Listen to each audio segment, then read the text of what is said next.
Hey guys, GameShark aka Flash here, and today I'm going to be showing a tutorial on how to downscale a signature for a forum. So I'm here today at Mad Fan Forum, sorry. And there was someone asking to increase the limits. Instead of doing that, another roundabout method is to actually decrease the quality of signature or an avatar in order to meet those standards.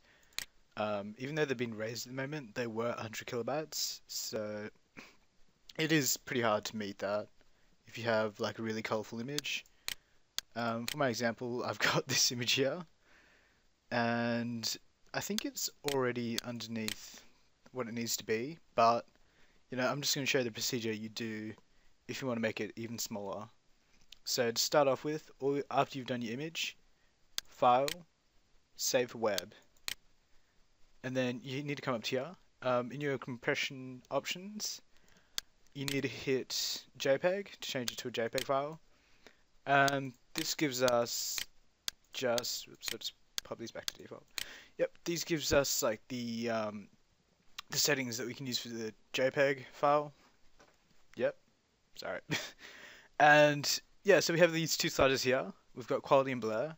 So when you decrease the quality, you will notice that this number here goes down. So that's your file output and how big it's going to be. So if you want it to load really quick on a website, just say you pretending you're doing an image for someone using dial-up and you want them to see it, you could reduce it down to like this much. That'll load within like a second for someone on dial-up. And as you can see, I have just reduced it down from what it was before, down to like 6.6 kilobytes. As opposed to having it on 62, so that's like 1/10 of the loading time it was, which is great. So a little bit more. You have three options here. You got your progressive, optimize, and embedded color profile. So you want to keep this one unchecked. Reason because it adds more data, like the profile, into the picture. We don't want that. And optimize just keeps it a little bit lower as well. For your file settings, if you find that you can't meet your quota, so for instance, just say the image quota was 50 kilobytes, right? And you've made this to 0, you've done whatever.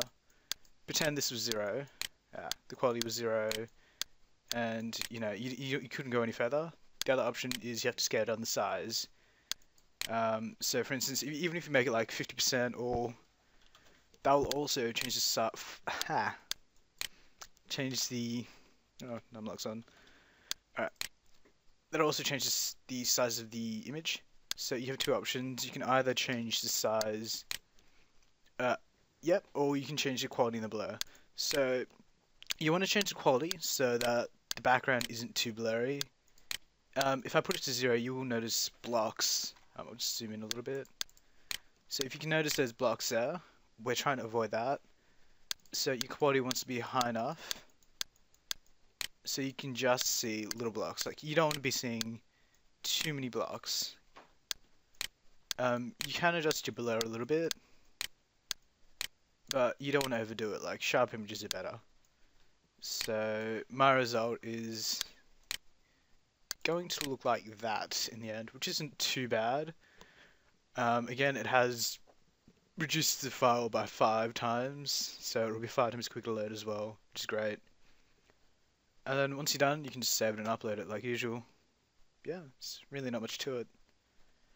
Thanks guys for watching, and yeah, it's been a really boring tutorial.